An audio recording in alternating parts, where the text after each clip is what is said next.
StoneX has just released its latest quarterly commodities outlook, examining the key trends shaping global markets. With U.S.-China trade negotiations entering a critical phase and domestic economic pressures influencing demand and consumption, the coming months could be pivotal for global grain and oilseed markets.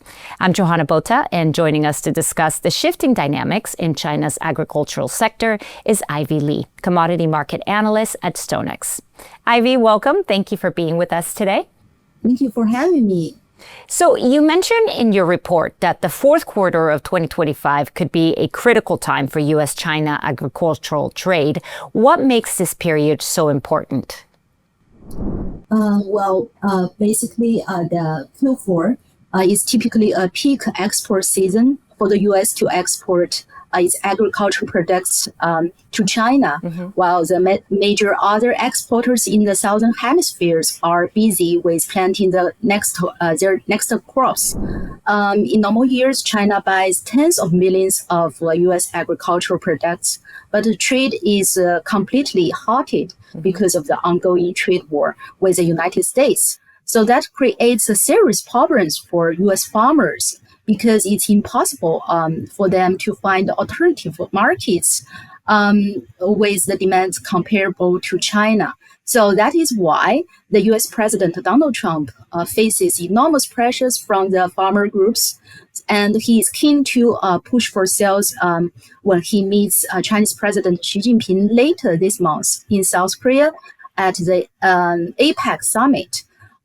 It's indeed incredibly hard to make even the smallest bit of progress during trade negotiation between U.S. and China.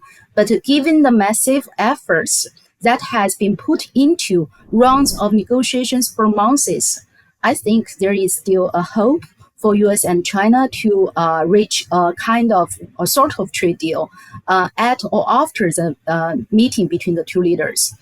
Because any deal coming after the Q4 would be too late for U.S. farmers, because the export calendar will roll to South America. You also highlight both bullish and bearish factors shaping China's demand.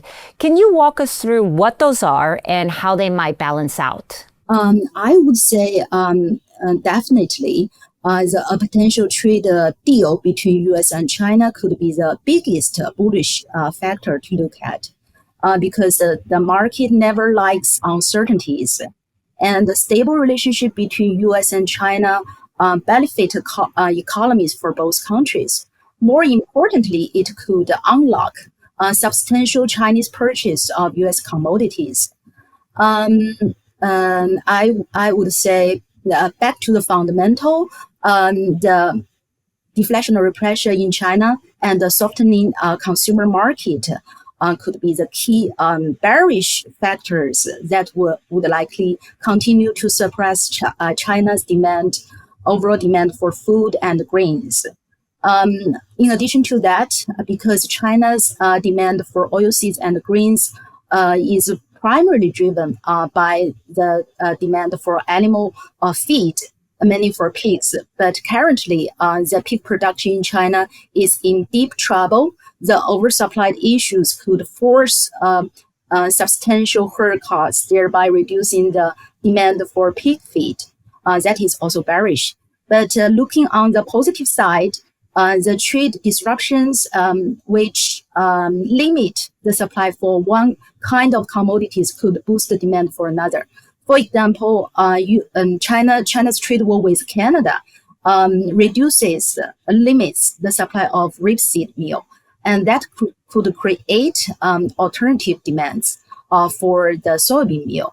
And we also noticed that the inventory level for corn in China market throughout the production chain has been very low, and that could work as a bullish factor, because at some point the industry will need to restock the inventory for the corn. So that could work as a bullish factor for corn. Okay, so I actually want to start with soybeans first. Let's dive a little deeper into that. How is China managing its soybean supply amid all this trade uncertainty?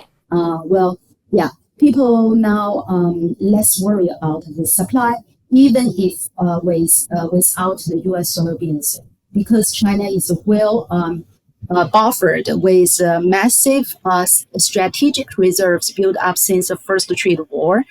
And even though we couldn't know the exact size of the state reserve, but according to USDA, China's soybean stock, the ending stock for soybeans has increased by 18 million metric tons after the Phase 1 trade deal. And apart from the massive state reserves, South America still has plenty soybeans to meet China's demand in the next few months. Last month, Argentina government, in order to address its dollar crisis, they had another round of agriculture products for U.S. dollar campaign. So they removed the export tariffs for agriculture products and increasing the soybean exports to China by more than 2 million metric tons in the fourth quarter. And meanwhile, Brazil is expected to harvest 10 million metric tons more soybeans next year. And China is taking advantage of the low price of Brazilian new crop and actively booking the next year early shipments from Brazil and skipping the demand in Q4 as much as possible. Okay, so that's soybeans. What about corn? Because it seems to be having a tougher time than soybeans. What's behind this weakness in China's corn market? Corn, unlike soybeans, where the state reserves played a vital role supporting the strong imports over the years. But corn is basically a self-supplied commodity for China, and more than 90% of China's corn demand is met by domestic production. And at current market, when there is no major issues on supply side and the domestic production looks great, so the market focus is fully on the demand side, the weak demand side. And to make things worse, because with the expectation of deeper deflation, so the whole industry chain just falls into a destocking pattern where the users keep the minimum size of stock and purchase very promptly. And there is little sign that this destocking cycle is going to end soon.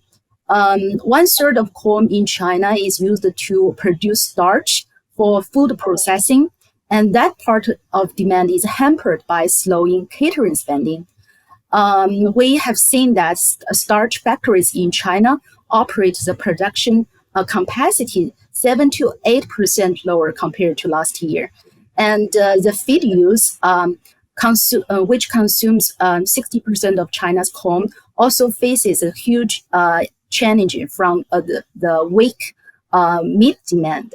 Meanwhile, the slowing economic slowdown also causes problems to other grains, making the corn prices more cost-effective compared to corn. So the China's feed producers have used the corn to replace 20 to 30% of corn since May this year. And this is another heavy hit to corn demand in China. All right. So looking ahead, what are the key things that you will be watching for that might signal a pickup in China's commodity demand?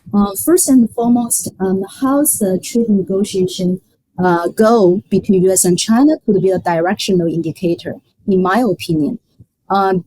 Should the largest two economies in the world could find a way to solve the disputes, manage differences, and minimize the trade disruptions, China's economy might circle up and gradually recover from the deflationary clouds.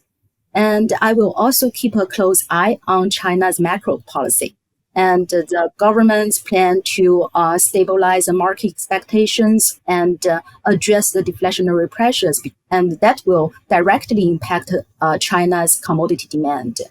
And in the grain market, as I said, the whole industry chain has been undergoing a deep destocking process for over a year. So the inventory level is worth monitoring. A potential turnaround is likely when the industry needs to start restocking. And I will also track the livestock market, including the trend of the herd size and the producer's margin. And the cycle of expansion or contraction of the livestock production also significantly influence the seasonal demand. Ivy, thank you so much for your time. And thank you to our viewers for watching. For deeper insights and analysis, scan the QR code or click the link in the description to download the quarterly commodities outlook available now on the StoneX website.